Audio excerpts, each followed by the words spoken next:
Exam ready. So இந்த வீடியோவில் என்னோட IBPS PO prelims score card and நான் ஃபாலோ பண்ண ஸ்ட்ராட்டஜி, ஸோ அதை பற்றி நான் ஷேர் பண்ணுறேன். ஸோ நான் பேசிக்காக வந்து 2016 வந்து பேங்க் எக்ஸாம் ப்ரிப்பேர் பண்ண ஸ்டார்ட் பண்ணேன். ஸோ அதுக்கப்புறம் ஒரு 2017 ஒரு 2-3 ப்ரிலிம்ஸ் எக்ஸாம்ஸ் வந்து கிளியர் ஆனிச்சு. பட் மெயின்ஸ் வந்து எனக்கு கிளியர் ஆகலை.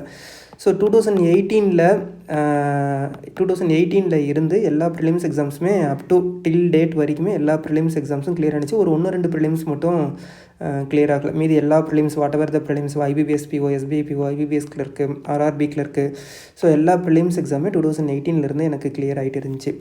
ஸோ என்னோடய சோர்ஸஸ் அப்படின்னு பார்த்தோம்னா 2016 நான் எந்த ஒரு ஆன்லைன் கோச்சிங் சென்டருமே நான் ஜாயின் பண்ணி படிக்கல. எல்லாமே ப்ரிப்பரேஷன் வந்து டிபெண்ட் பண்ணி இருந்தது எல்லாமே ஆன்லைன் மட்டும் தான் நான் டிபெண்ட் பண்ணியிருந்தேன். ஆன்லைனில் யூடியூப்பில் நம்ம சர்ச் பண்ணுறது, இதுக்கு என்ன ட்ரிக்ஸ், இந்த டாபிக் என்ன ட்ரிக்ஸ் அப்படின்னு சொல்லிட்டு அதில் சர்ச் பண்ணி அதில் சஜஷன் கொடுக்குற வீடியோவை ஃபாலோ பண்ணி அது மூலிமா தான் நான் ஃபுல் அண்ட் ஃபுல் என்னோடய ப்ராக்டிஸ் வந்து பார்த்துட்டு இருந்தேன். ஸோ 2017 நான் அப்படி தான் ஃபுல்லாக எந்தெந்த வெப்சைட்டில் மார்க் டெஸ்ட் எடுக்கணும், ஸோ நிறையா சக்ஸஸ் ஸ்டோரிஸ் இதெல்லாமே நம்மளுக்கு வரும்ல. ஸோ அவங்க சொல்கிறத வச்சு அந்த சில சேனல்ஸ் எல்லாமே நம்ம ஃபாலோ பண்ணி தான் என்னோடய ப்ரிப்ரேஷன் வந்து கண்டினியூ ஆகிட்டு இருந்துச்சு. ஸோ 2018 ப்ரிலிம்ஸ் எக்ஸாம்ஸ் லைனாக கிளியராக ஆரம்பிச்சிச்சு. ஸோ ஆர்ஆர்பி பிஓ ப்ரிலிம்ஸாக இருக்கட்டும், ஆர்ஆர்பி கிளர்க்காக இருக்கட்டும், அதுக்கப்புறம் ஐபிபிஎஸ் பிஓ வரும், அதுக்கப்புறம் தான் ஐபிபிஎஸ் கிளர்க்கு வரும். 2018 20 அப் டு 22 வரைக்கும் நினைக்கிறேன், 21 வரைக்குமே இந்த மாதிரி தான் பேட்டர்ன் இருக்கும். ஆர்ஆர்பி பிஓ ஃபஸ்ட்டு நடக்கும், ஆர்ஆர்பி கிளர்க்கு, அதுக்கப்புறம் ஐபிபிஎஸ் பிஓ, அதுக்கப்புறம் தான் கடைசியாக ஐபிபிஎஸ் கிளர்க்கு வந்து எக்ஸாம்ஸ் வந்து நடக்கும். ஸோ இந்த மாதிரி போயிட்டு இருந்துச்சு. ஸோ 2023 என்னோடய ஸ்கோர் கார்டு நான் டிஸ்பிளே பண்ணுறேன். ஸோ இதுதான் என்னோடய 2023 ஐபிபிஎஸ் பிஓவோட என்னோடய ஸ்கோர் கார்டு. ஸோ இங்கிலீஷில் வந்து 17 மார்க் எடுத்திருந்தேன், கான்ஸில் 17 அண்ட் ரீசனிங் வந்து 32.75. ஸோ பேசிக்காகவே என்னோடய ஸ்ட்ராங்கஸ்ட் ஜோன் அப்படின்னு பார்த்தீங்கன்னா ரீசனிங் வந்து எனக்கு ரொம்ப ஸ்ட்ராங்கு. ஸோ இதே ஐபிபிஎஸ் பிஓவில் 35 அவுட் ஆஃப் 35 நான் எடுத்திருந்தேன் ரீசனிங். ஸோ எந்த இயர் அப்படின்னு பார்த்தோன்னா 2020 எடுத்திருந்தேன். ஸோ 2020 கொரோனா பீரியட் அப்படிங்கிறதுனால அந்த எக்ஸாம்ஸ் எல்லாமே போஸ்ட்போன் பண்ணாங்க. ஸோ ரொம்ப நாளாக ப்ரிப்பேர் பண்ணுறவங்களுக்கு இது தெரியும்னு நினைக்கிறேன்.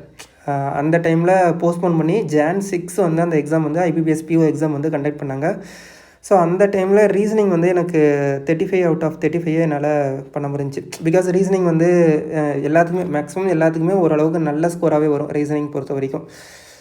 ஸோ இந்த மாதிரி தான் போயிட்டு இருந்துச்சு. இப்போ 23 இங்கிலீஷில் 17, கான்ஸில் 17 அண்ட் ரீசனிங்கில் 32.75 இருந்துச்சு. ஸோ இங்கிலீஷை பொறுத்த வரைக்கும் எனக்கு எப்படின்னா அட் த இனிஷியல் ஸ்டேஜ் வந்து நான் என்ன பண்ணேன் அப்படின்னா, இப்போ இனிஷியல் ஸ்டேஜில் ஒரு 2016-17 என்ன பண்ணுன்னா இங்கிலீஷை பார்த்தாலே எனக்கு ரொம்ப பயமாக இருக்கும்.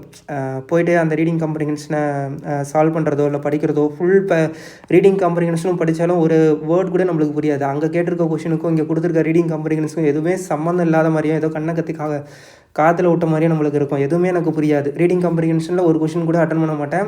சினானிம்ஸ் ஆன்டினம்ஸுமே இருந்தாலும் இதுவா அதுவா அப்படிங்கிற டவுட்டில் ஏதோ தெரிஞ்சிச்சுன்னா அட்டன் பண்ணுவேன், இல்லாட்டினா அட்டன் பண்ணாமல் வந்துடுவேன் அந்த 2016-17 சமயத்தில். ஸோ அதுக்கப்புறம் தான் இந்த மாதிரி ஆன்லைன் வெப்சைட்ஸு சொல்கிற சில டிப்ஸு இதெல்லாம் ஃபாலோ பண்ணி இனிஷியல் ஸ்டேஜில் என்ன பண்ணேன் அப்படின்னா ஹிந்து எடிட்டோரியல் எடுத்து ஃபஸ்ட்டு என்ன பண்ணுவேன், ஹிந்து எடிட்டோரியல் எடுத்தோடனே வெக்காபுலரிலாம் நோட் பண்ணி அந்த மாதிரி நான் ஃபாலோ பண்ணல. எப்படின்னா ஃபஸ்ட்டு நம்ம படிக்க நம்ம முன்னே கற்றுக்கலாம் அப்படின்னு சொல்லிட்டு எடிட்டோரியலில் எடுத்த உடனே கண்ணை மூடி ஃபுல் எடிட்டோரியலுமே என்ன பண்ணிடுவேன், படிச்சிருவேன். அது மீனிங் புரியுதோ இல்லையோ ஃபஸ்ட்டு வந்து படித்து முடிச்சிடுவேன். ஸோ படித்து முடித்த வாட்டி சில இடத்துல புரிஞ்ச மாதிரி இருக்கும், சில இடத்துல நம்மளுக்கு புரியாத மாதிரி இருக்கும். அதனால் என்ன பண்ணுவேன், அதுக்கப்புறம் வெக்காபுலரி எல்லாமே நோட் பண்ணுவேன். நோட் பண்ணிவிட்டு அதுக்கு மீனிங் வந்து தனியாக எழுதிட்டு, இப்போ அந்த வேர்ட்ஸ்க்கு எல்லாமே நம்மளுக்கு மீனிங் தெரியும் இல்லையா, வெக்காபுலரிக்கு எல்லாமே அந்த வேர்ட்ஸ்க்கு எல்லாமே நம்மளுக்கு மீனிங் தெரியும். ஸோ அதுக்கப்புறம் மீனிங் தெரிஞ்ச வாட்டி திருப்பியும் ஃபுல்லாக படிக்கணும் அப்படின்னா நம்மளுக்கே ஒரு மாதிரி போர் அடிச்ச மாதிரி ஆகும். அதனால் ஒரு குறிப்பிட்ட எது வந்து இன்ட்ரெஸ்டிங்காக இருக்கும் அந்த செக்ஷன் மட்டும், அந்த ஒரு எடிட்டோரியல் மட்டும் எடுத்துகிட்டு அதை ஃபுல்லாக படிச்சுட்டு ஓகே இதுதான் வந்து அவங்க சொல்ல வராங்க அப்படிங்கிற மாதிரி படிச்சுக்குவேன். ஸோ அந்த வெக்காபுலரி வந்து ஒரு கட்டத்தில் வந்து ஒரு 500 மேலே இல்லை ஒரு 1000 மேலே நான் வந்து வெக்காபுலரி எழுதிட்டு என்ன பண்ண ஆரம்பித்தேன். இப்போ எக்ஸாம் வருது அப்படின்னா நம்ம எப்படின்னா பேசிக்காக ஒரு ஏப்ரல் மந்த்லேருந்து இல்லாட்டி மார்ச் மந்த்லேருந்தே கொஞ்சம் விகாரஸாக இந்த இயர் ஆச்சு நம்ம நல்லா படிக்கணும் அப்படின்னு சொல்லிட்டு நம்ம ஸ்டடி பண்ண ஆரம்பிச்சிடும். ஸோ என்ன பண்ணிட்டேன், அந்த டைம்லேயே என்ன பண்ணிட்டேன், இந்த மாதிரி வெக்காபுலரி எழுதி டெய்லியுமே வீக்லி ஒன்ஸ் வந்து ரிவிஷன் பண்ணுவேன்.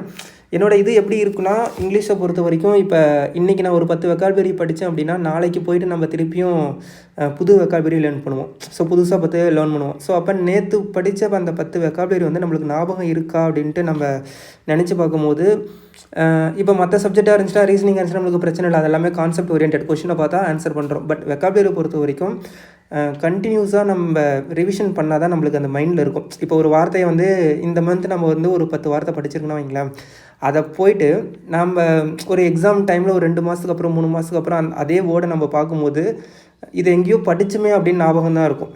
அதை வந்து அதுக்கான மீனிங் வந்து ப்ராப்பராக தெரியாது. அதுக்கு என்ன ரீசன் அப்படின்னா, நம்மளால் வந்து கண்டினியூஸாக ஒரு இதை வந்து ஸ்டடி பண்ணணும். நம்ம கண்டினியூஸ் ப்ராக்டிஸ் வேணும். இப்போ வெக்காபுலரி நம்ம படிக்கிறோம் அப்படின்னா, இன்றைக்கி ஒரு 10 வெக்காபுலரி நம்ம படிக்கிறோம்னா நாளைக்கு ஒரு 10 வெக்காபுலரி படிப்போம். அப்போ நாளைக்கு அந்த 10 வெக்காபுலரியை முடிச்சுட்டு முன்னாடி நாள் படித்த அந்த 10 வெக்காபுலரி என்ன பண்ணும், ரிவிஷன் பண்ணும். அது நம்மளுக்கு ஈஸியாக தானே இருக்கும். முன்னாடி நாள் படித்தது வந்து ஆல்ரெடி நம்மளுக்கு படித்தது நல்லாவே ஞாபகம் இருக்கும். அதுக்கான மீனிங் எல்லாமே நம்மளுக்கு தெரியும். ஜஸ்ட் ஒரு ரிவிஷன் விடுறது எவ்வளோ நேரம் ஆக போகுது. ஸோ அப்படின்னு நினச்சிட்டு நான் என்ன பண்ணுவேன், ஃபுல் அண்ட் ஃபுல் முன்னாடி நாள் படித்த அந்த 10 வெக்காபுலரியும் சேர்த்து படிச்சிடுவேன். ஸோ இதே மாதிரி டெய்லியும் கண்டினியூஸாக ரொட்டீன் ஆகும். இப்போ சண்டே வருது அப்படின்னா கண்டிப்பாக எடிட்டோரியல் வராது. சாட்டர்டே சண்டேவில் எடிட்டோரியல் வராது. அதுக்குள்ளே சின்ன சின்ன ஆர்டிக்கல் அந்த மாதிரி வந்துட்டுருக்கும்.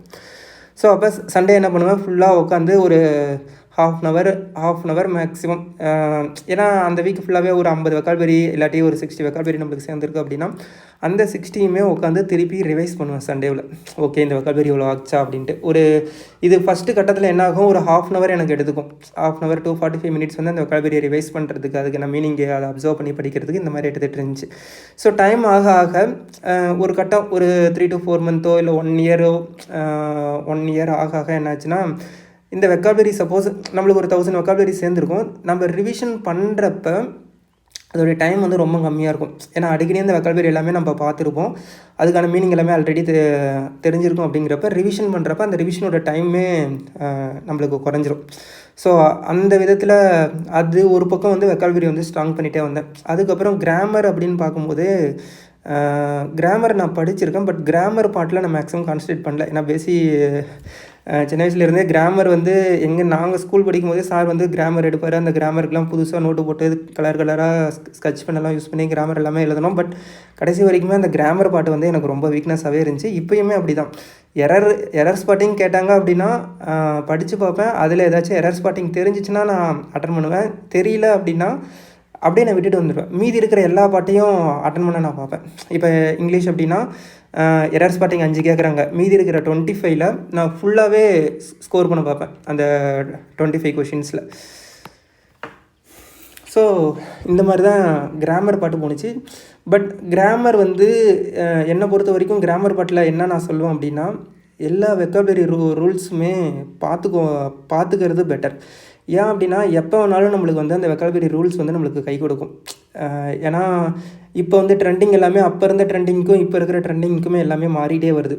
அப்போனா பார்த்தீங்கன்னா ஒரு 2016-17லாம் பார்த்தீங்கன்னா எரர் ஸ்பாட்டிங்கே ஒரு 10 கொஷின் பக்கமாக இருக்கும். ஆனால் இப்போ பார்த்தீங்கன்னா எரர் ஸ்பாட்டிங் வந்து ஒரு பேட்சில் எரர் ஸ்பாட்டிங் கேட்குறான், இல்லாட்டி கேட்காமே விடுறான். அப்படி கேட்டான் அப்படின்னா 5 கொஷின் தான் கேட்குறான். ஸோ மற்ற டாபிக் எல்லாமே ஃபோக்கஸ் பண்ண ஆரம்பிச்சிட்டான். ஸோ அந்த 2016-17 சமயத்தில் 10 எரர் ஸ்பாட்டிங் கூட கிளரிக்கல் எக்ஸாம்ஸில் கேட்டிருக்கான்.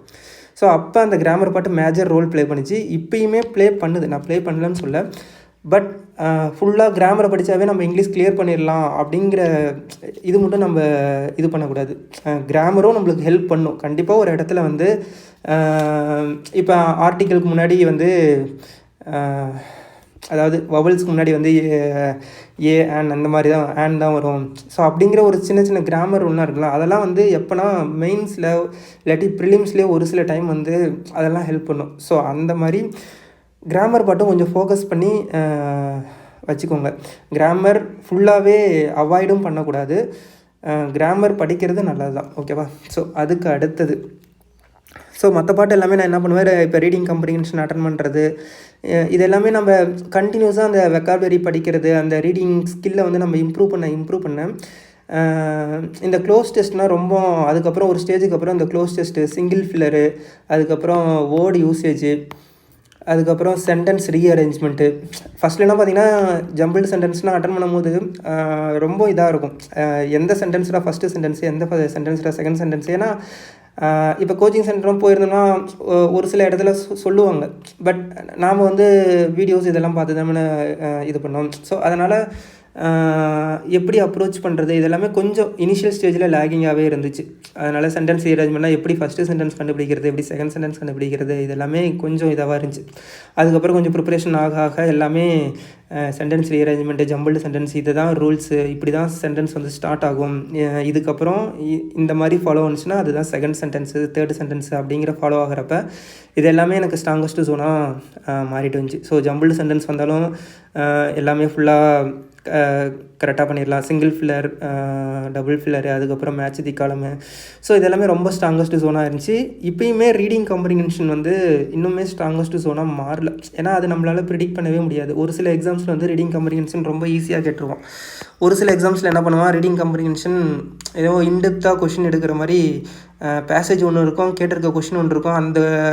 அந்த சென்டென்ஸை போய் அங்கே நம்ம தேடணும் அப்படின்னா அந்த சென்டென்ஸே அங்கே இருக்காது. பட் அதுக்கு ரிலேட்டடாக ஒரு மாதிரி மீனிங் இது பண்ணி ரீடிங் காம்ப்ரிஹென்ஷன் கொஷின்ஸ்லாம் கேட்பான். ஏன்னா ஒரு சில இப்போ ரீடிங் காம்ப்ரிஹென்ஷன் கொஷின் வந்து ஒரு 7 to 8 கொஷின் கொடுக்குறான் அப்படின்னா நம்மளால் ஒரு 3 to 4 மார்க் வந்து ஈஸியாகவே எடுக்க முடியும். அந்த ரிமைனிங் இருக்கிற 3 to 4 கொஷின்ஸ் வந்து எப்படியா இருந்தாலும் மாட்ரேட் டு ஹார்ட் லெவலில் தான் வைப்பான். பிஓ ப்ரிலிம்ஸ்னால் நான் சொல்கிறேன். அதாவது எப்படியாவது ஒரு 30 கொஷின் எடுக்கிறேன்னா கண்டிப்பாக 30 மார்க்கும் நம்ம ஸ்கோர் பண்ணுற மாதிரி கொடுத்துட மாட்டான்ல. சில கொஷின் ஈஸியாகவும், சில கொஷின் மாட்ரேட்டாகவும், சில கொஷின் ஹார்டாகவும் தானே கொடுப்பான். ஸோ அதனால் அந்த 30 to அந்த ரீடிங் காம்ப்ரிஹென்ஷன் 7 to 8 கொஷின்ஸில் கேரண்டியாக ஒரு 3 to 4 மார்க் நம்மளால் ஸ்கோர் பண்ண முடியும். ஸோ அதுக்கு மேலே இருக்கிற கொஷின்ஸ் வந்து ஸ்கிப் முடிஞ்சால் அட்டன் பண்ணுவேன். இல்லை அப்படின்னா கொஞ்சம் ஸ்கிப் பண்ண பார்த்துருவேன். ஏன்னா ஆன்சர் தெரியல அப்படின்னா ஸ்கிப் பண்ணிடலாம். இப்போ ஒரு சில கொஷின்ஸ்னால் வந்து எவ்வளோ இந்த வேல்யூ வச்சுன்னா கேட்பாங்க. எத்தனை இயரு, எத்தனை டிகிரி செல்சியஸு, எவ்வளோ அமௌண்ட்டு, எவ்வளோ வேல்யூ. ஸோ இதெல்லாம் பார்த்தோன்னே இதுதான் இதுக்கு ஆன்சர் வரும் அப்படிங்கிறது எல்லாத்தையும் ஈஸியாக ஐடென்டிஃபை பண்ணிடலாம். ஸோ அந்த மாதிரி கொஷின்ஸ்லாம் ஈஸியாக அட்டன் பண்ணிடுவேன். அதுக்கப்புறம் இந்த சினானிம்ஸு, ஆன்டினிம்ஸு, நம்மளுக்கு தான் அந்த கொஞ்சம் கொஞ்சம் ஸ்டேஜ் கடந்து வர நம்மளுக்கு சினானிம்ஸ் ஆன்டினிம்ஸ்லாம் கொஞ்சம் ஸ்ட்ராங்காக மாறிட்டு வந்துச்சுல. ஸோ அதனால் அந்த சினானிம்ஸ் ஆன்டினிம்ஸ் கொஷின்ஸ் இதெல்லாமே கொஞ்சம் அட்டன் பண்ணுறது எனக்கு ரொம்ப ஈஸியாக இருந்துச்சு. ஸோ அதனால் அந்த கொஷின்ஸ் எல்லாமே அட்டன் பண்ணி ஈஸியாக மார்க் ஸ்கோர் பண்ணிடுவேன். ஸோ இந்த மாதிரி இங்கிலீஷ் செக்ஷன் வந்து எனக்கு இந்த மாதிரி தான். ஃபஸ்ட்டு வந்து இங்கிலீஷ் செக்ஷன்ஸில் என்ன சொல்லுவோம் அப்படின்னா, கண்டினியூஸாக உங்களுக்கு வந்து ப்ராக்டிஸ் இருக்கணும். ஏதாச்சும் ஒரு சோர்ஸ் நீங்கள் ஃபாலோ பண்ணுறீங்க, ப்ராக்டிஸ்க்கு ஃபாலோ பண்ணுறீங்க அப்படின்னா ஃபஸ்ட்டு வெக்காபுலரி ஸ்கில்லை இம்ப்ரூவ் பண்ணிக்கணும். செகண்ட் வந்து கிராமர் ஒரு இடத்துல நம்மளுக்கு கண்டிப்பாக கை கொடுக்கும். இப்போ சிங்கிள் ஃபில்லராக இருந்தாலும் எதுவாக இருந்தாலும் கிராமர் ரொம்ப முக்கியம் தான். ஸோ இந்த மாதிரி vocabulary and grammar and continuous reading, continuous practice மட்டும் தான் இங்கிலீஷ் செக்ஷனில் ஸ்கோர் பண்ண உதவும். எந்த அளவுக்கு, ஏன்னா இப்போ ரீசனிங் கான்ஸ் எடுத்துக்கோங்களேன். நீங்கள் நிறையா ப்ராக்டிஸ் பண்ணுவீங்க. ரீசனிங்காக இருக்கட்டும், இப்போ பசில் எடுத்து வச்சிங்க அப்படின்னா ஒரு 50 பசிலோ இல்லை 100 பசிலோ ஒரே நாளில் கூட உட்காந்து சால்வ் பண்ணுவீங்க. இல்லை சிலாஜிசம் கொஷின்ஸ் வந்து ஒரே நாளில் உட்காந்து நம்ம எவ்வளோ கொஷின்ஸ் வேணாலும் சால்வ் பண்ணுறோம். அதே மாதிரி நம்ம இங்கிலீஷ்க்கு பண்ணுறோமா அதை மட்டும் யோசிச்சு பாருங்கள். இப்போ ரீடிங் காம்ப்ரிஹென்ஷன் இருக்குன்னா வைங்களேன், ஒரே நாளில் உட்காந்து ஒரு 10 to 5 ரீடிங் காம்ப்ரிஹென்ஷன் வந்து நீங்கள் சால்வ் பண்ணுறீங்களா, அதை நினச்சி பாருங்கள். ஏன்னா நம்ம இங்கிலீஷ் வந்து நம்ம பேசிக்காக நம்ம மைண்டுக்குள்ளே எப்படி இருக்கும் அப்படின்னா, ஒரு ஆவரேஜ் பீப்புள் அப்படின்னா கொஞ்சம் நம்மளுக்கு இங்கிலீஷ் ஓரளவுக்கு மாடரேட்டாக தான் வரும் அப்படிங்கிற ஒரு மைண்ட் செட் இருக்கும். அதுக்கான எஃபெக்ட் நம்ம எடுக்கிறப்ப மட்டும்தான் அதில் நம்ம ஸ்ட்ராங்காகவே ஆக முடியும். ஸோ அதனால் ரீசனிங் கான்ஸ் வந்து எந்த அளவுக்கு நீங்கள் ப்ராக்டிஸ் பண்ணுறீங்களோ அதை விட ஒரு மடங்கு சேர்த்து தான் இங்கிலீஷ்க்கு வந்து நீங்கள் ப்ராக்டிஸ் பண்ணணும். ஸோ அதுதான் இங்கே மெயினே. அப்படின்னா தான் நம்ம இங்கிலீஷில் ஸ்கோர் இம்ப்ரூவ் ஆனால் தான் ஃபைனலில் மெயின்ஸில் வந்து கரண்ட் அஃபேர்ஸும் இங்கிலீஷும் தான் ஃபைனல் கேம் சேஞ்சராகவே உங்களுக்கு இருக்கும். ஸோ அதனால் இங்கிலீஷ் வந்து ரீசனிங் அண்ட் கான்ஸை நீங்கள் கான்சன்ட்ரேட் பண்ணுறத விட அதிக ஃபோக்கஸ் கொடுங்க. அதில் ப்ராக்டிஸ் பண்ணுற கொஷினை விட இங்கிலீஷில் அதிகமாக நீங்கள் வந்து கொஷினை ப்ராக்டிஸ் பண்ணுங்கள். ஆர்சியாக இருக்கட்டும், க்ளோஸ் டெஸ்ட்டாக இருக்கட்டும், பேராஜம்பிளாக இருக்கட்டும், எரர் ஸ்பாட்டிங்காக இருக்கட்டும், வேர்ட் யூசேஜ், சென்டென்ஸ் ரீஅரேஞ்ச்மெண்ட்டு, எரர் ஸ்பாட்டிங்கு, இது எல்லாமே அதிகமான கொஷின்ஸை ப்ராக்டிஸ் பண்ணுங்கள். நல்லா அனலைசிஸ் பண்ணணும். இந்த இடத்துல இதுதான் வரும் அப்படின்ட்டு அந்த ஃப்ளோ நம்மளுக்கு கிடைக்கணும்ல. இப்போ ரீசனிங் அண்ட் கான்ஸ் அப்படின்னா ரீசனிங் சிலாஜிசம் கொஷினை பார்த்தோன்னே ஒரு ஹாப்பினஸ் வரும்ல, அதே மாதிரியே இங்கிலீஷ் கொஷினை பார்க்கும்போதும் ஒரு ஹாப்பினஸ் வரணும். க்ளோஸ் டெஸ்ட்டாக டக்குன்னு இதில் நம்ம இவ்வளோ மார்க் ஸ்கோர் பண்ணிடலாம்டா, சிங்கிள் ஃபிளராக இவ்வளோ மார்க் ஸ்கோர் பண்ணிடலாம்டா அப்படின்னு ஒரு நம்பிக்கை வரணும். நம்பிக்கை வர அளவுக்கு நம்ம ஃபஸ்ட்டு ப்ராக்டிஸ் பண்ணணும். ஸோ இதுதான் ரொம்ப முக்கியம் இங்கிலீஷ் செக்ஷனை பொறுத்த வரைக்கும். ஸோ எந்த அளவுக்கு முடியுதோ அந்தளவுக்கு வந்து இங்கிலீஷ் செக்ஷன் வந்து ப்ராக்டிஸ் பண்ணலாம். பண்ணுங்கள். ஸோ அதுக்கப்புறம் குவான்டிடேட்டிவ் ஆப்டிடியூட் செக்ஷன்ஸ். ஸோ இது வந்து எப்படின்னா எக்ஸாமை பொறுத்து அந்த குவான்டிடேட்டிவ் ஆப்டிடியூட் கொஷின் செலெக்ஷன் வந்து மாறும். இப்போ கிளரிக்கல் லெவல் எக்ஸாம்னால் என்ன பண்ணுவோன்னா சிம்பிளிஃபிகேஷன் இருக்கும், அதுக்கப்புறம் குவாட்ரடிக் ஈக்குவேஷன், நம்பர் சீரிஸு, அதுக்கப்புறம் டிஐ, அப்ளிகேஷன் சம்ஸ் இருக்கும்.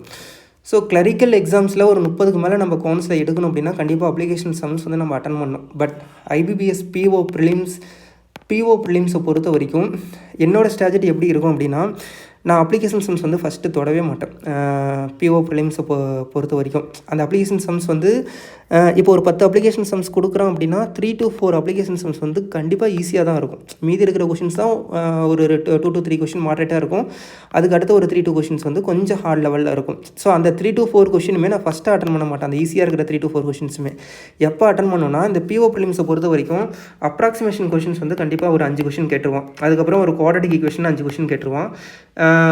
2 டிஐலேருந்து ஒரு 3 டிஐ வந்து அவன் கேட்க ஆரம்பிச்சிருவான். ஸோ என்ன பண்ணுவேன், இந்த அப்ராக்சிமேஷன் கொஷின் ஃபஸ்ட்டு சால்வ் பண்ணிடுவேன். குவாட்ரடிக் ஈக்குவேஷன் செகண்டு சால்வ் பண்ணிவிட்டு இந்த டிஐயில் கொஷினை டிஐ எப்படி செலக்ட் பண்ணுறது அப்படிங்கிறத பார்ப்பேன். இப்போ ஃபஸ்ட்டு வந்து ஒரு டிஐ இருக்குன்னு வைங்களேன், அந்த ஃபஸ்ட்டு டிஐயை செலக்ட் பண்ணுறது, அதோடைய 5 கொஷின் வந்து ஃபஸ்ட்டு டிஐ. இப்போ எப்படின்னா, இப்போ கிளரிக்கல் லெவல் அப்படின்னா உங்களுக்கு டேட்டா எல்லாமே ஓப்பன் டேட்டாவாக இருக்கும். 100, 200 அப்படிங்கிறது பார்த்தோன்னே அந்த டேட்டா இருக்கும். இப்போ டேபிள் டிஏன்னா அப்படியே 100, 200 அப்படிங்கிற டேட்டா கொடுத்துருவோம். ஆனால் பிஓ எக்ஸாமை பொறுத்த வரைக்கும் ஒன்று பர்சன்டேஜில் கொடுத்துருப்பான், இல்லாட்டி டிகிரியில் கொடுத்துருப்பான், இல்லை டேபிள்லேயே பார்த்தீங்கன்னா பர்சன்டேஜில் கால்குலேட் பண்ணுற மாதிரி கொடுத்துருப்பான், மேல் ஃபீமேலில் வந்து ரேஷியோவாக கொடுத்துருப்பான். ஸோ இந்த மாதிரி நிறைய ஃபேக்டர் வந்து குவான்ஸில் இருக்குது டிஐயில். ஸோ அதில் எந்த வேல்யூலாம் நம்மளால் ஈஸியாக ஃபஸ்ட்டு கால்குலேட் பண்ண முடியும், ஈஸியாக அந்த டிஐ வந்து ஒரு 2 to 3 மினிட்ஸில் 5 கொஷின் அட்டன் பண்ண முடியும் அப்படிங்கிற டிஐயை வந்து நான் ஃபஸ்ட்டு செலக்ட் பண்ணுவேன். ஸோ அந்த டிஐயை ஃபஸ்ட்டு முடிப்பேன். ஸோ அந்த டிஐயை நம்ம முடிச்சோம்னா அந்த டிஐலுமே எப்படி இருக்குன்னா, ஒரு 2 to 3 கொஷின்ஸ் வந்து ஒரு 2 கொஷின், ஒரு 5 கொஷின் இருக்குன்னா அதில் 2 கொஷின் கட்டாயமாக பெருசாக இருக்கும். பெருசாக மீன்ஸ் இன்டைரக்டாக இருக்கும். மீதி 3 கொஷின்ஸ் வந்து கொஞ்சம் ஈஸியாக இருக்கும்.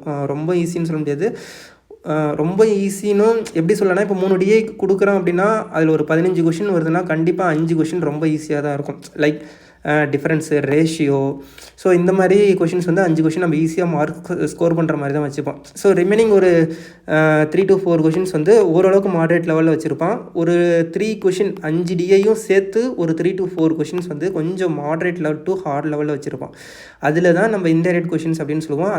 அந்த மாதிரி ஒரு சுச்சுவேஷனில் தான் என்ன பண்ணுவாங்க, டிஐ கொஷின்ஸில் ஒரு 2 கொஷின் 3 கொஷின் என்னால் போடவே முடியல, கொஷின்ஸ் வந்து எல்லாமே பெருசாக இருக்குது அப்படிங்கிற ஒரு இது வந்து சுச்சுவேஷன் வரும். ஸோ நான் என்ன பண்ணிடுவேன், அந்த மாதிரி டிஐ வரும்போது அந்த ஈஸியாக இருக்க டிஐயை ஃபஸ்ட்டு அட்டன் பண்ணிவிட்டு அதுக்கப்புறமே எந்த டிஐயுமே நான் ஸ்கிப் பண்ண மாட்டேன். அந்த பெரிய கொஷின்ஸ் எல்லாமே எந்த மாதிரி கேட்பான், எப்படி கேட்பான் அப்படிங்கிறது எல்லாமே நம்மளுக்கு தெரியும். ஏன்னா இவ்வளோ இயர்ஸ் வந்து நம்ம ட்ராவல் பண்ணி வரதுனால டிஐ கொஷின் அப்படின்னா அவன் இந்த மாதிரி தான் ட்ரிக் வச்சுருப்பான், இந்த மாதிரி தான் அந்த டிஐ கொஷின்ஸ் வந்து கேட்டிருப்பான் அப்படிங்கிறது தெரியும். ஸோ ஃபஸ்ட் எடுத்துனே டக்குன்னு அந்த டிஐ வேல்யூ எல்லாத்தையும் கால்குலேட் பண்ணி எழுதி வச்சுட்டு அதுக்கப்புறம் அந்த கொஷின்ஸ்லாம் இருக்குல்ல, கொஷின்ஸ் வந்து ஒன்று ஒன்றா சால்வ் பண்ணுவேன். அந்த பெரிய கொஷினுமே ஒரு கிளான்ஸ் நான் படிப்பேன். ஒரு கிளான்ஸ் படிச்சுட்டு உடனே கிராக் பண்ண முடியுதா அப்படின்னா டக்குன்னு சால்வ் பண்ணிடுவேன். இல்லை ஒரு டைம் ட்ரை பண்ணுவேன். ஒரு டைம் ட்ரை பண்ணிவிட்டு ஆன்சர் மேக்ஸிமம் 90% மேலே எனக்கு ஆன்சர் வந்துடும். 90 to 95% எனக்கு ஆன்சர் வந்துடும். ஏன்னா டிஐ அப்படிங்கிறது வந்து ஸ்ட்ராங்கஸ்ட் ஜோன் அப்படிங்கிறதுனால அந்த 5% எப்போயாச்சும் ஒரு டைம் வந்து நம்மளுக்கு கண்டிப்பாக ஜெர்க் ஆகும், ஆன்சர் வராமல் போகும். இப்போ ஏதாச்சும் ஒரு இடத்துல குழப்பம் நடக்கும், இல்லாட்டி ஏதாச்சும் ஒரு இடத்துல நம்ம தப்பு பண்ணுவோம். அப்போ என்ன பண்ணுவேன், அந்த ஒரு கொஷின் அப்படியே ஸ்கிப் பண்ணிவிட்டு மீதி இருக்கிற அந்த 4 கொஷின் மட்டும் அந்த டிஐயில் முடிச்சுட்டு அடுத்தது வந்து அடுத்த செக்ஷன் அடுத்த டிஐ கொஷின்ஸ் வந்து நாங்கள் போக ஆரம்பிச்சிருவேன். ஸோ அப்போ என்ன பண்ணிடுவேன், அந்த ரிமைனிங் ஒரு கொஷின் இருக்குமா அதே மாதிரியே அடுத்த டிஐலையும் போய்ட்டு கொஷின்ஸ் எல்லாமே சால்வ் பண்ணிடுவேன். ஏன்னா அந்த ஒரே கொஷினை வச்சு அந்த போன டிஐயில் வந்து ஒரு கொஷின் வராமல் இருந்துச்சுல, அதே கொஷினை வச்சுட்டு நம்ம இருக்க முடியாது. இருக்கிற டைம் எல்லாமே நம்மளுக்கு வேஸ்ட் ஆயிரும்.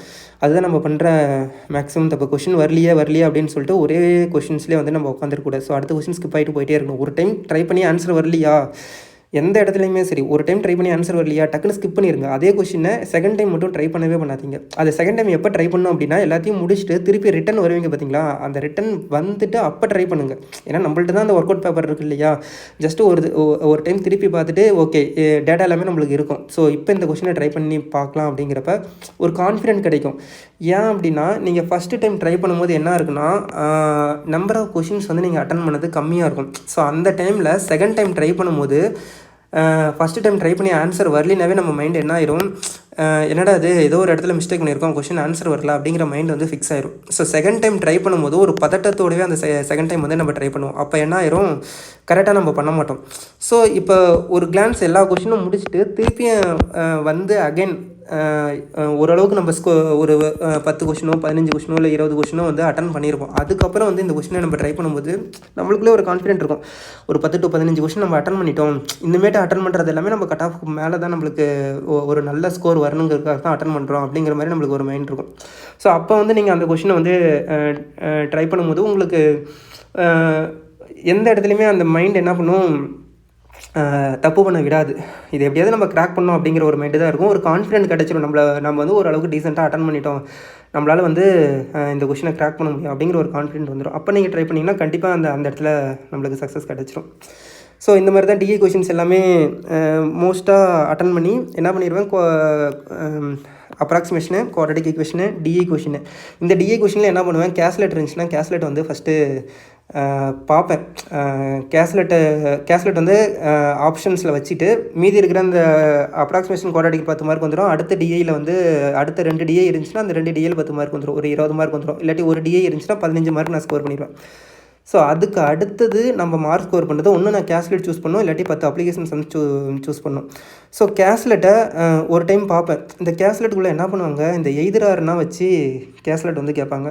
லைக் வென் டயக்ராம் பேஸ் பண்ணியோ இல்லை எய்தரார் வச்சோ அந்த கேஸ்லெட் நம்ம ஒரு கிளான்ஸ் பார்த்தாவே இது குழப்பாதா அப்படிங்கிறத கெஸ் பண்ணிடலாம், ஓரளவுக்கு ஜட்ஜ் பண்ணிடலாம் அந்த கேஸ்லெட்டை பார்த்தோன்னே.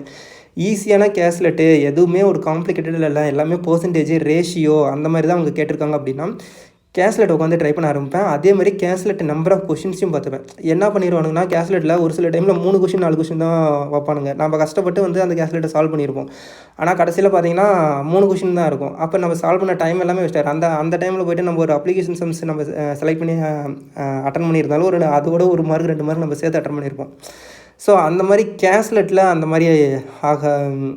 மாதிரி செலக்ட் பண்ணி கேஸ்லெட் கொஷின்ஸ் வந்து நான் அட்டன் பண்ணுவேன். கேஸ்லெட் வந்து முடியும் அப்படிங்கிற பட்சத்தில் நம்பர் ஆஃப் கொஷின்ஸ் அதிகமாக இருக்கிற பட்சத்தில் அதுவுமே 5 நிமிஷத்துக்கு மேலே ஒரு 6 நிமிஷம் 7 நிமிஷம் நம்மளுக்கு டைம் இருக்குது. ஏன்னா இந்த டிஐஇ இது எல்லாத்தையும் முடிச்சோம்னாவே ஒரு 10 நிமிஷம் நம்மளுக்கு போயிடும். மீதி இருக்கிற டைமில் ஒரு 6 நிமிஷத்துக்கு மேலே இருந்துச்சுன்னா தான் அந்த கேஸ்லெட்டை தொடுவேன். 5 நிமிஷத்துக்கு கீழே இருந்துச்சுன்னா கண்டிப்பாக நான் கேஸ்லெட் எப்போயுமே தொட்டதே கிடையாது. அந்த 5 நிமிஷத்துக்குள்ளே நம்மளுக்கு டைம் குறைஞ்சிச்சுனாவே ஒன்று வந்து நான் அப்ளிகேஷன் சம்ஸ்க்கு தான் போவேன். ஏன்னா அப்ளிகேஷன் சம்ஸ் நான் 5 நிமிஷத்தில் அந்த கேஸ்லெட்டை நான் சால்வ் பண்ணுறதுக்கு எப்படியும் எனக்கு மினிமம் 3 நிமிஷம் ஆயிரும். ஸோ அப்போ என்ன பண்ணுவோம், 3 நிமிஷத்தில் சால்வ் பண்ணிட்டு இருக்கிற 3 நிமிஷங்கிறது 3 to 4 மினிட்ஸ் ஆயிடுச்சுன்னா வைங்களேன், இருக்கிற 1 நிமிஷத்தில் நம்ம கொஷினை வந்து சால்வ் பண்ணவே முடியாது, அந்த 5 கொஷினை சால்வ் பண்ணவே முடியாது. அதனால் அந்த 5 நிமிஷம் வந்து குறைய ஆரம்பிச்சிருச்சுனாவே உங்களுடைய அந்த செக்ஷனல் டைம் வந்து 5 நிமிஷத்துக்கு கீழே இருக்குது, மேக்ஸிமம் 5 மினிட்ஸுக்கு கீழே வந்துருச்சுனாவே கடைசி டைமில் கேஸ்லெட்டை தொடாதீங்க, அப்ளிகேஷன் சம்ஸ்க்கு மூவ் ஆயிருங்க.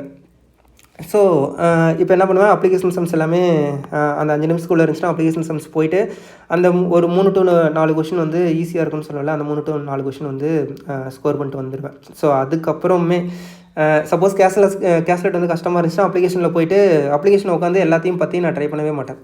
எந்தெந்த டாபிக் எனக்கு ஸ்ட்ராங்கஸ்ட் டாபிக் அப்படின்னு சில டாபிக் எல்லாமே எனக்கு தெரியும்.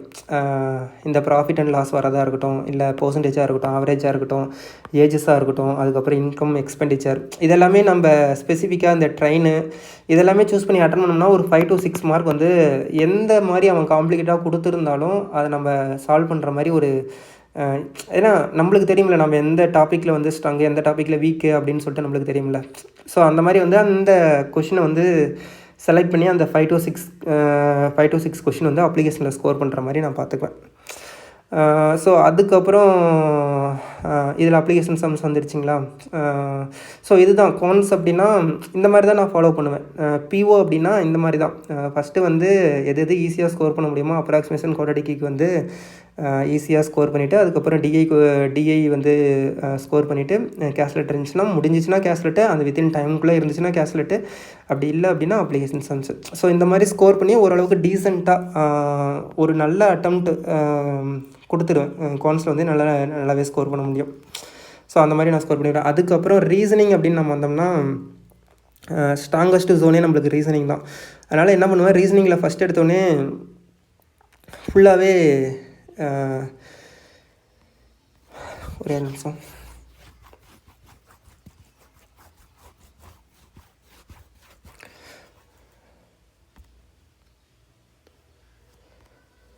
ஸோ ரீசனிங் ஃபுல்லாகவே நான் என்ன பண்ணிடுவேன், ஃபஸ்ட் எடுத்தோடனே இந்த சிலாஜிசம், கோடிங் டிகோடிங்கு, அதுக்கப்புறம் சிலாஜிசம், கோடிங் டிகோடிங்கு, இன்இக்வாலிட்டி, அதுக்கப்புறம் கொஷினை பார்ப்பேன். இது பார்த்தோன்னே இது எல்லாமே எப்பயுமே இந்த சிலாஜிசம், இன்இக்வாலிட்டி, கோடிங் டிகோடிங் இந்த டாபிக் எல்லாமே வந்துச்சுனாவே நான் ஃபுல்லாக அட்டன் பண்ணிடுவேன். அதில் எந்த அளவுக்கு அவன் ஹார்டாக கேட்டாலும் என்னால் அட்டன் பண்ண முடியும் அப்படிங்கிற ஒரு கான்ஃபிடென்ட் எனக்கு இருக்கும். ஸோ அதனால் அவன் எப்படி கன்க்ளூஷன் கேட்டாலும், எப்படி வந்து இன்இக்வாலிட்டியில் கேட்டாலும், கோடிங் டிகோடிங்கில் கேட்டாலும், எந்த அளவுக்கு ஹார்டாக கேட்டாலும் இந்த 3 டாபிக் நான் ஃபஸ்ட்டு முடிச்சிருவேன். ஸோ அதுக்கப்புறம் டைரக்ஷன் சென்ஸு, பிளட் ரிலேஷனு இது எல்லாமே இருக்கும். பட் இது எல்லாமே நான் எப்போ போவோம் அப்படின்னா, போயிட்டு இப்போ ஒரு சில டைமில் பிளட் ரிலேஷனில் சுற்றி விட்ருவோம். அப்போ என்ன பண்ணுவேன், பிளட் ரிலேஷனில் போய் உட்காந்துட்டோம் அப்படின்னா முடிஞ்சிச்சு. அதனால் இந்த 3 டாபிக் சிலாஜிசம், இன்இக்வாலிட்டி, பிஓக்கு நான் சொல்கிறேன், நம்பர் சீரிஸ் இது எல்லாமே பிஓவில் வராது இல்லையா. சிலாஜிசம், இன்இக்வாலிட்டி இது மட்டும் தான் நம்மளுக்கு வந்து பிஓவில் ஃபஸ்ட்டு அட்டன் பண்ணிவிட்டு தென் என்ன பண்ணிடுவேன், பசில்ஸ் அண்ட் சீட்டிங் மூவ் பண்ணிடுவேன். ஏன்னா பசில்ஸ் அண்ட் சீட்டிங் வந்து பேசிக்காகவே எனக்கு ரொம்ப ஸ்ட்ராங்கஸ்ட்டு ஜோனு. அவன் எந்த மாதிரி பசில் கொடுத்துருந்தாலும் அதை வந்து அவன் எந்த இடத்துல ட்ரிக் வைப்பான் அப்படிங்கிறது நம்மளுக்கு தெரியும். இனிஷியல் ஸ்டேட்மெண்ட் எல்லாமே ஃப்ளோவாக போயிட்டுருக்கோம். அதை நம்ம சால்வ் பண்ணி 2 possible case, maximum 2 possible case தான் பிஓ பேங்க் எக்ஸாமை பொறுத்த வரைக்கும். ப்ரிலிம்ஸில் 2 பாசிபிள் கேஸ் மட்டும் தான் வைக்கிற மாதிரி தான் ஃப்ரேம் பண்ணுவான். அப்படி 3 பாசிபிள் கேஸ் 4 பாசிபிள் கேஸ் வர மாதிரி இருந்துச்சுன்னா அடுத்தடுத்த ஸ்டேட்மெண்ட்டை படித்தோம் அப்படின்னா அந்த 3வது கேஸ் 4வது கேஸ் எல்லாமே எலிமினேட் ஆகி போயிட்டே இருக்கும். 2 பாசிபிள் கேஸ் தான் வரும்.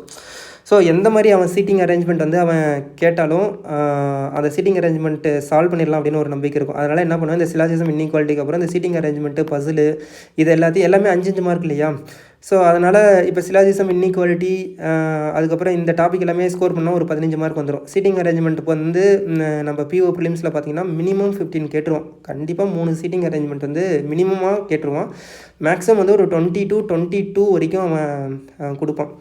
ஸோ அப்போ என்ன பண்ணிடுவோம், ஒரு 20 நம்ம வச்சிட்டோம்னா இதில் ஒரு 10 மார்க் வைங்களேன். ஏன்னா எல்லாத்துலேயுமே சிலாஜிசம், இன்இக்வாலிட்டி, கோடிங் டிகோடிங் வந்து ஒரு ஷிஃப்ட்டில் இந்த 3 செக்ஷனுமே கேட்க மாட்டான். இதில் ஒரு 10 கொஷின், இதில் ஒரு 5 கொஷினா ஒரு 25 கொஷினை நம்ம தேத்தி வச்சுருவோம். ஸோ அதுக்கப்புறம் என்ன பண்ணுவேன், சீட்டிங்கும் இந்த டாபிக் எல்லாம் முடிச்சுட்டு பிளட் ரிலேஷனுமே நான் கடைசியாக தான் போவேன். டைரக்ஷன் சென்ஸ் அவன் எப்படி சுற்றி கேட்டிருந்தாலும் நம்ம டைரக்ஷன் சென்ஸ் அட்டன் பண்ணிடலாம். ஸோ அதுக்கப்புறம் தான் பிளட் ரிலேஷன் வருவேன். பிளட் ரிலேஷன் வந்தவுடனே என்ன பண்ணுவேன், எப்பயுமே பிளட் ரிலேஷனை பாசிபிள் கேஸில் எடுக்க பார்ப்பேன். ஏன்னா பிரதர் இன்லா, சிஸ்டர் இன்லான்னு ஏதாச்சும் ஒரு இது வந்து கொடுத்துருப்பான். அது வந்து 2 இடத்துல போய் ஃபிக்ஸ் ஆகிற மாதிரி இருக்கும். இப்படியும் வரலாம் அப்படியும் வரலாம் அப்படிங்கிறப்ப. ஸோ பாசிபிள் கேஸ் எடுத்து போடுறப்ப பிளட் ரிலேஷனை நம்ம ஈஸியாக கிராக் பண்ணுற மாதிரி இருக்கும்.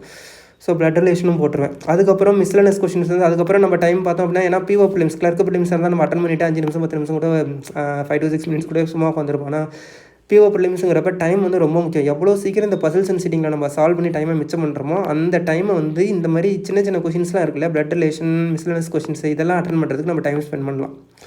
அப்போ சீட்டிங் அரேஞ்ச்மெண்ட் ஸ்ட்ராங்கஸ்ட் ஜோன் இருக்கிறதுனால ஒவ்வொரு சீட்டிங் அரேஞ்ச்மெண்ட் பசில்ஸ் வந்து சீக்கிரமாக நான் முடிச்சுட்டு வந்துடுவேன். முடிச்சுட்டு ஒரு 5 minutes to 6 minutes மீதி வந்து இருக்கும். அந்த டைமில் தான் இந்த பிளட் ரிலேஷனு இந்த மாதிரி இதெல்லாமே இருக்கிறப்ப அந்த கொஷின்ஸ் வந்து சால்வ் பண்ண ஆரம்பிப்பேன். மோஸ்ட்டாக ஓரளவுக்கு சால்வ் பண்ணி கிராக் பண்ணிடுவேன். ஸோ ரீசனிங்கை பொறுத்த வரைக்கும் என்னோடய அட்வைஸ் என்னென்னா, சிலாஜிசம், இன்இக்வாலிட்டி வந்து எல்லா கான்செப்ட்டையும் ஃபஸ்ட்டு புரிஞ்சுக்கோங்க. இப்போ ரீசெண்டாக வந்து ஒரு 3 இயர்ஸ் அல்லது 4 இயர்ஸ், ஏன்னா ஃபஸ்ட்லனா ஒரு 2016-17 டைம்லாம் பார்த்திங்கன்னா இந்த ஒன்லி எ ஃபியூ கான்செப்டே இல்லை. இந்த ஒன்லி எ ஃபியூ கான்செப்ட்னா அந்த டைமில் இல்லை. ஒன்றும் வந்துச்சுன்னா சம்மு, ஆள் இந்த மாதிரி மட்டும் தான் இருந்துச்சு. ஒன்லி எ ஃபியூ கான்செப்ட் அந்த டைமில் இல்லை.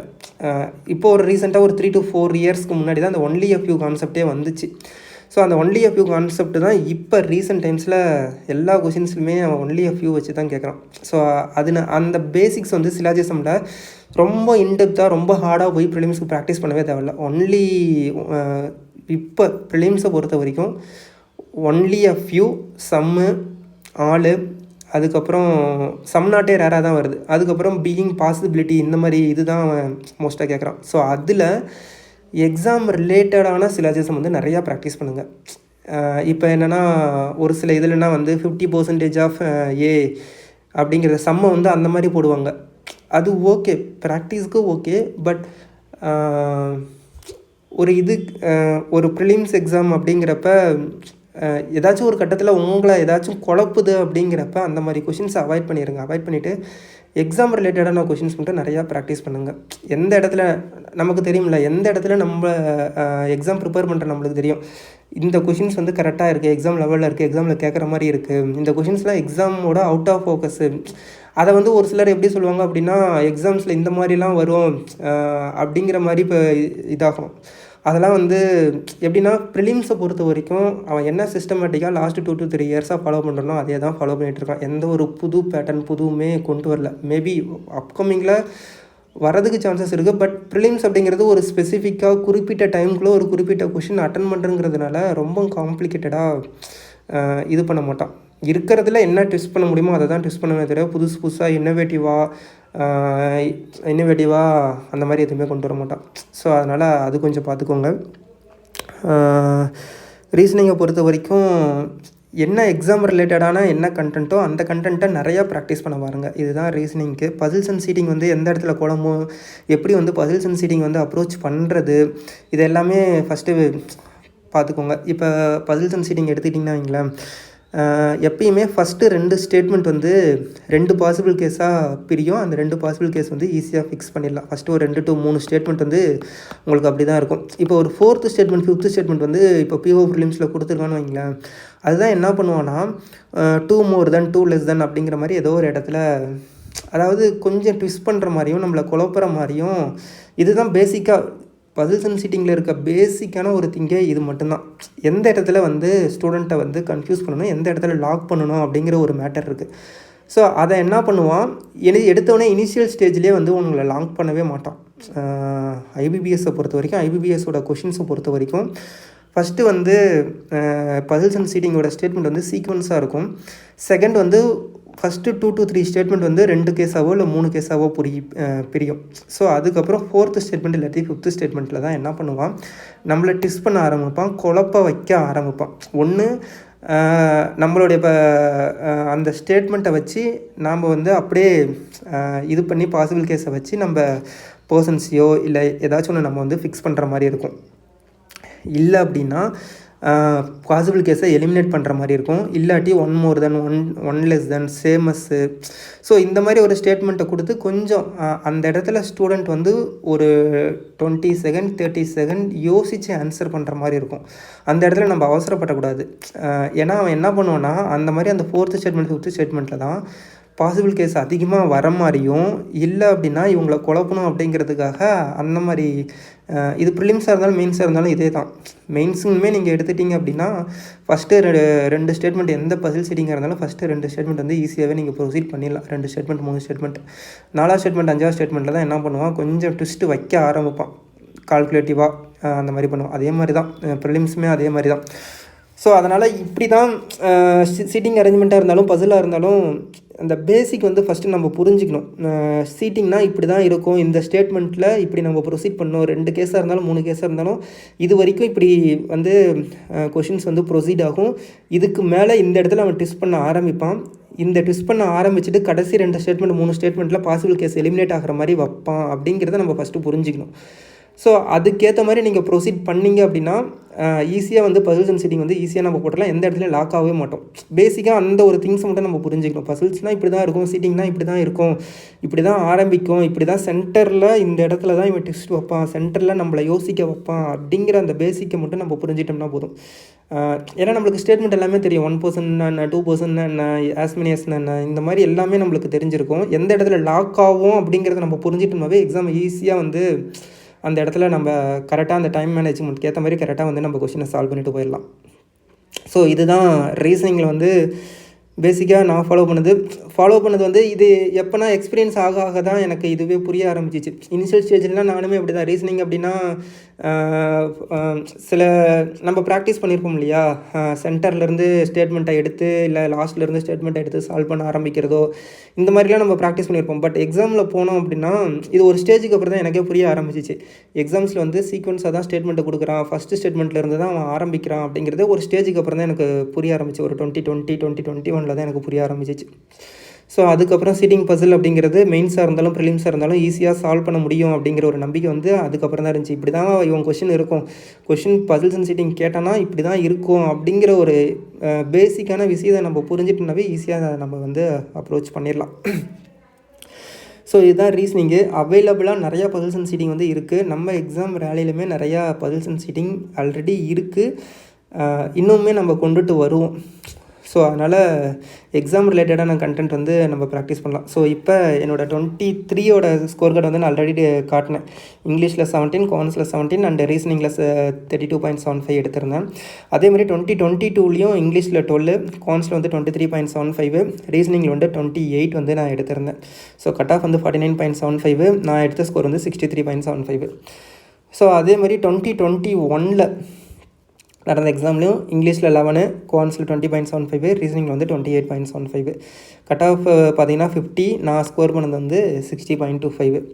ஸோ இதே மாதிரி தான். இது வந்து நம்ம ஃபஸ்ட் கிளாஸ் சொல்லியிருந்தேன்ல, 2020ல் கொரோனா டைம் அப்படிங்கிறதுனால என்னாச்சுன்னா எக்ஸாம் வந்து போஸ்ட்போன் பண்ணியிருந்தாங்க. அப்போ இங்கிலீஷில் 13.75, காமர்ஸில் 17, ரீசனிங்கில் ஃபுல் மார்க்குமே நான் அடித்தேன்.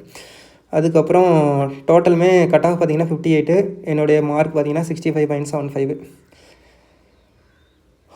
ஸோ அதுக்கப்புறம் 2019 எக்ஸாம் 20ல் ஏதோ நடந்திருக்கு. இது என்ன நான் பார்த்துட்டு நான் அப்டேட் பண்ணுறேன். 2020லேயும் ஒரு ப்ரிலிம்ஸ் எக்ஸாம் நடந்திருக்கு, 21லேயும் ஒன்று நடந்துச்சு, போஸ்ட்போன் பண்ணாங்களா என்னென்னு அப்படின்ட்டு இதை நான் பார்த்து நான் அப்டேட் பண்ணுறேன்.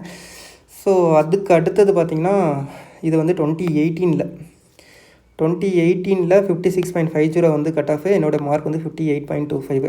இங்கிலீஷில் வந்து 11.60, காமர்ஸில் வந்து ரீசனிங்கில் வந்து 29, காமர்ஸில் வந்து 15 மார்க் நான் ஸ்கோர் பண்ணியிருந்தேன்.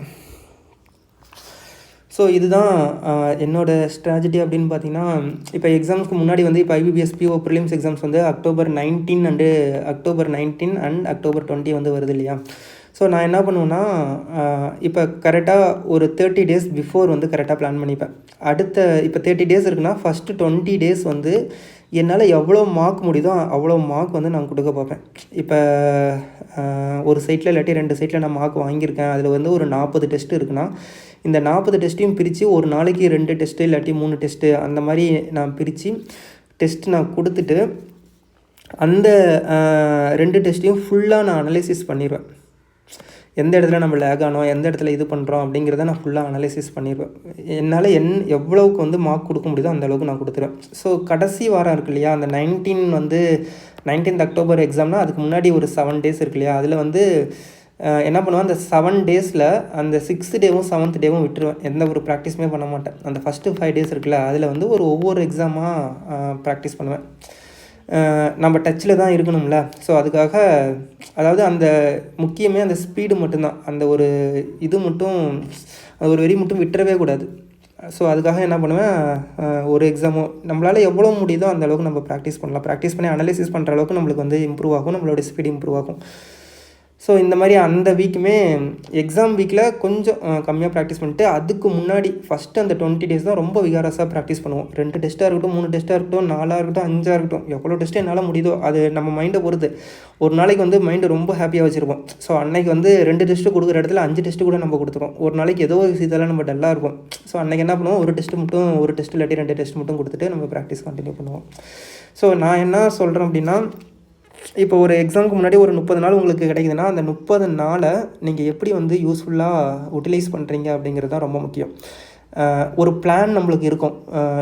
ஒரு 30 நாள் இருக்குன்னா, அந்த 30 நாளைக்குள்ளே இத்தனை மார்க் டெஸ்ட் நம்ம எடுப்போம், இந்த அன்னைக்கு வந்து இந்த மார்க் டெஸ்ட் எடுப்போம் அப்படிங்கிறத ஃபஸ்ட்டு ஃபுல் பிளான்டாக ஃபஸ்ட்டு பண்ணிடுங்க. ஒரு ஷெடியூல் மாதிரி போட்டுருங்க. இன்றைக்கி இந்த மார்க் நம்ம முடிக்கணும், இதை அனலைசிஸ் பண்ணணும் அப்படின்னு சொல்லிட்டு பிளான் பண்ணிடுங்க. அதுக்கு முன்னாடி உங்களுக்கு வீக்கர் செக்ஷன் அப்படின்னு சொல்லிட்டு ஒரு சில ஏரியா இருக்கும். இப்போ கான்ஸில் எனக்கு இது weaker section, application weaker section, இங்கிலீஷில் இது வீக்கர் செக்ஷன் அப்படின்ட்டு. ஸோ அந்த வீக்கர் செக்ஷனுக்கு எல்லாத்துக்கும் ஒரு தனி ஷெடியூல் போடுங்க. ஒரு நாளைக்கு அந்த வீக்கர் செக்ஷனில் நான் இவ்வளோ கொஷின்ஸ் வந்து முடிக்கணும், ஒரு நாளைக்கு ஒரு ஸ்ட்ராங்கஸ்ட்டு இதில் வந்து கான்ஸில் எவ்வளோ முடிக்கணும், இங்கிலீஷில் எவ்வளோ முடிக்கணும், ரீசனிங்கில் எவ்வளோ முடிக்கணும் அப்படின்னு சொல்லிட்டு வீக்கர் செக்ஷனில் பிளான் பண்ணுங்கள். அதில் இம்ப்ரூவ் பண்ணுறதுக்கு பிளான் பண்ணுங்கள். ஏன்னா அதுதான் நம்மளுக்கு வந்து வீக்கர் செக்ஷன் நாட் ஈவன் ஒரு சிங்கிள் டேவில் வந்து அந்த செக்ஷனில் வந்து நம்ம வெல்வெர்ஸ்டாக ஆயிட முடியாது. கண்டினியூஸாக அந்த வீக்கர் செக்ஷனில் ப்ராக்டிஸ் இருந்தால் மட்டும் தான் அதில் உங்களால் மார்க் ஸ்கோர் பண்ண முடியும்.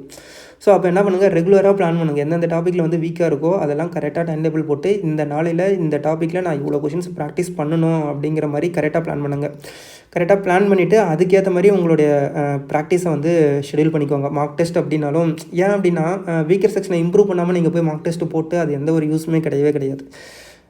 வீக்கர் செக்ஷனை ஸ்ட்ராங் பண்ணிகிட்டேவும் இருக்கணும், மார்க்கும் ஒரு பக்கம் போயிட்டே இருக்கணும். அப்படின்னா தான் உங்களுக்கு என்ன பண்ணால் அந்த வீக்கர் செக்ஷன் வந்து இம்ப்ரூவ் ஆகும்.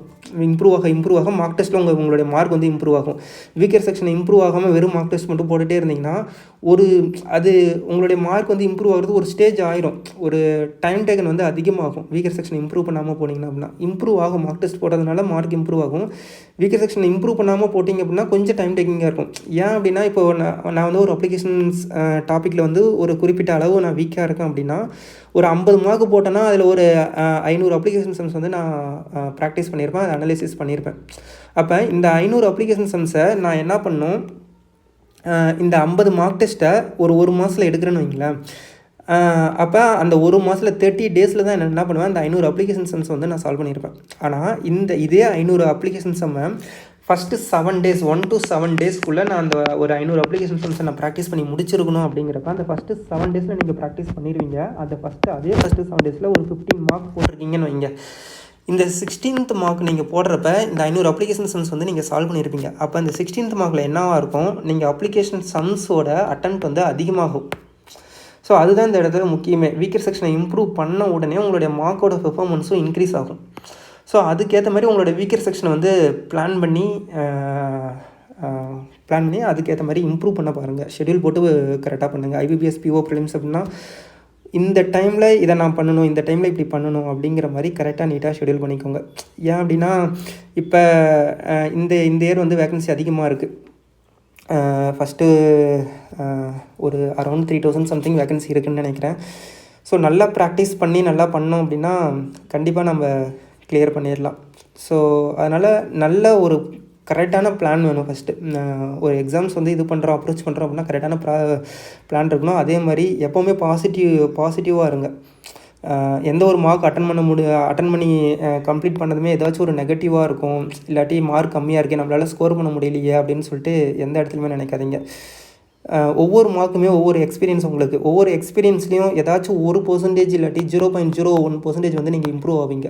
அதை மட்டும் மைண்டில் வைங்க. ஒரு மார்க்கை போட்டு முடிக்கணும் அப்படின்னா அதில் ஏதாச்சும் ஒரு இம்ப்ரூவ்மெண்ட் நம்மளுக்கு இருக்குது அப்படிங்கிற மாதிரி நினைங்க. அதனால் எப்பயுமே நெகட்டிவ் ஆகி என்னடா நம்மளுக்கு மார்க் இம்ப்ரூவ் ஆகலைன்னா அந்த 0.01% இன்க்ரீஸ் ஆனிச்சில்ல, அதுவுமே டிக்ரீஸ் ஆகிடும். எதனால் உங்கள் நெகட்டிவ்னால. ஸோ அதனால் எப்பயுமே பாசிட்டிவாக இருங்க. ஏதாச்சும் ஒரு ஒவ்வொரு மார்க் டெஸ்ட்டும் நம்மளுக்கு ஏதாச்சும் ஒன்று வந்து சொல்லி கொடுத்துட்டே இருக்கும். இந்த மார்க் டெஸ்ட்டில் அப்ளிகேஷன் சம்ஸில் இந்த இடத்துல இந்த தப்பு பண்ணோம், இதை நம்ம அடுத்ததில் பண்ணக்கூடாது. அந்த தப்பு எல்லாத்தையுமே தனியாக ஒரு நோட்டை போட்டு நோட் பண்ணி வைங்க. இந்த இடத்துல நம்ம தப்பு பண்ணுறோம். ஏன்னா ஒரு 10 மார்க் டெஸ்ட் எடுக்கிறீங்க அப்படின்னா கண்டினியூஸாக ஒரு சேமாக ஒரு இடத்துல வந்து நீங்கள் மிஸ்டேக் பண்ணுவீங்க. ஸோ அந்த மாதிரி இருக்கிறப்ப அந்த மிஸ்டேக்ஸ் எல்லாம் ஃபஸ்ட்டு நோட் பண்ணி வைங்க. அதை வந்து அப்கமிங்கில் வர ஒவ்வொரு மார்க் டெஸ்ட்லேயும் அந்த மிஸ்டேக்கை ரெக்டிஃபை பண்ணுறதுக்கு என்ன வழியோ அதை நீங்கள் பாருங்கள். ஸோ அதுதான் ரொம்ப இம்பார்ட்டன்ட். எப்போ வந்து உங்கள் மிஸ்டேக்ஸ் எல்லாம் ரெக்டிஃபை பண்ணி ஒன்றா, ஏன்னா மிஸ்டேக் இல்லாதவன் கண்டிப்பாக கிடையவே கிடையாது. எல்லாத்திட்டையும் ஏதாச்சும் ஒரு இடத்துல நம்ம மிஸ்டேக் பண்ணுவோம். ஸோ எப்போ உங்களுடைய மிஸ்டேக் நீங்கள் நோட்டிஃபை பண்ணுறீங்களோ அப்போவே நீங்கள் க்ரோவாக ஆரம்பிச்சிட்டிங்கன்னு அர்த்தம். அப்போ என்ன பண்ணணும், எந்தெந்த இடத்துலலாம் மிஸ்டேக், ஒரு மார்க் டெஸ்ட்டை போட்டு முடிக்கிறீங்க அப்படின்னா அந்த மார்க் டெஸ்ட்டில் ஒரு கொஷின் அட்டன் பண்ணும்போது நீங்கள் என்ன மிஸ்டேக் பண்ணீங்க, இங்கிலீஷ் கொஷினாக இருக்கட்டும், ரீசனிங்காக இருக்கட்டும், இந்த மாதிரி டிஃப்ரெண்ட் கொஷின் அட்டன் பண்ணும்போது ஒவ்வொரு இடத்துலையும் இப்போ ஒரு கொஷின் தப்பாக இருக்கும், அந்த கொஷினை நல்லா அட்டன் பண்ணிட்டீங்கன்னா ஓகே. அந்த கொஷின் தப்பாக இருக்கும், அதுக்கு ஏதாச்சும் ஒரு மிஸ்டேக் நீங்கள் பண்ணியிருப்பீங்க, ஏதாச்சும் ஒரு இடத்துல தப்பு பண்ணியிருப்பீங்க, அதை நோட் பண்ணி வைங்க. நோட் பண்ணி தனியாக அதுக்குன்னே உங்கள் மிஸ்டேக்குன்னே தனியாக ஒரு நோட் போட்டு என்னென்ன மிஸ்டேக்லாம் நம்ம பண்ணுறோம் அப்படிங்கிறது எல்லாமே எழுதி வச்சுக்கோங்க. அதை அனலைசிஸ் பண்ணுங்கள். இந்த இடத்துல நம்ம இந்த தப்பு பண்ணியிருக்கோம், அடுத்து வரப்போகிற டெஸ்ட்டில் வந்து இந்த தப்பை நம்ம பண்ணக்கூடாது அப்படிங்கிறத நோட்டிஃபை பண்ணி அதை இம்ப்ரூவ் பண்ண பாருங்கள். ஸோ அப்போ தான் நம்மளுக்கு என்னாகும், ஒவ்வொரு மார்க் டெஸ்ட்லையும் நம்மளோட இம்ப்ரூவ்மெண்ட் வந்து தெரியும். ஸோ இதுதான் பேசிக்காக நம்ம எப்பயுமே ஃபஸ்ட்டு திங் வந்து மார்க் டெஸ்ட் போடுறப்ப பாசிட்டிவாக இருக்கணும். நம்ம மிஸ்டேக்ஸ் என்ன அப்படிங்கிறத நோட் பண்ணி வைங்க. ஒரு ஷெடியூலை ஃபாலோ பண்ணுங்கள். கண்டினியூஸாக உங்களை நீங்கள் இம்ப்ரூவ் பண்ணுறதுக்கு என்ன பண்ணணும் அப்படிங்கிறத நீங்கள் தான் முடிவு பண்ணணும். மற்றவங்க வந்து சொல்லி நீ இப்படி பண்ணு அப்படி பண்ணுன்னு சொல்லலாம், பட் நீங்கள் உங்களுக்கு ஏற்ற மாதிரி நீங்கள் கொண்டுட்டு போகணும் அப்படின்னா அதை நீங்கள் தான் முடிவு பண்ணணும். என்னால் இந்த டேட்டில் இவ்வளோ முடியும் அப்படிங்கிறத நீங்கள் ஃபிக்ஸ் பண்ணுங்கள். எதையுமே கம்மியாக ஃபிக்ஸ் பண்ணாதீங்க. எதையுமே உங்கள் டார்கெட் வந்து அதிகமாக ஃபிக்ஸ் பண்ணுங்கள். அதிகமாக ஃபிக்ஸ் பண்ணால் தான் ஒரு 100% ஃபிக்ஸ் பண்ணுறீங்க அப்படின்னா அந்த 90% டார்கெட் வந்து உங்களால் அச்சீவ் பண்ண முடியும். அந்த 90 ரிமைனிங் இருக்க 10% விட்டுறக்கூடாது. ஏன்னா இது வந்து ஒரு சின்ன விஷயம் கிடையாது. இது வந்து காம்படிட்டிவ் வேர்ல்டு. ஸோ அதுக்கேற்ற மாதிரி ஒவ்வொரு நாளும் முன்னாடி நாள் நீங்கள் முடித்ததை விட அடுத்த நாள் அதை விட ஒரு 10% எக்ஸ்ட்ரா பண்ணிங்கன்னா தான் இருக்கிற காம்படிட்டிவ் வேர்ல்டுக்கு உங்களால் முந்தி வர முடியும். ஸோ ஒவ்வொரு நாளுமே உங்களோட எஃபிஷியன்சி முந்தின நாளில் கம்பேர் பண்ணுறப்போ உங்களோட எஃபிஷியன்சி அதிகமாகணுமே தவிர எந்த இடத்துலையும் குறையவே கூடாது. ஸோ அதை மட்டும் நல்லா பார்த்துக்கோங்க.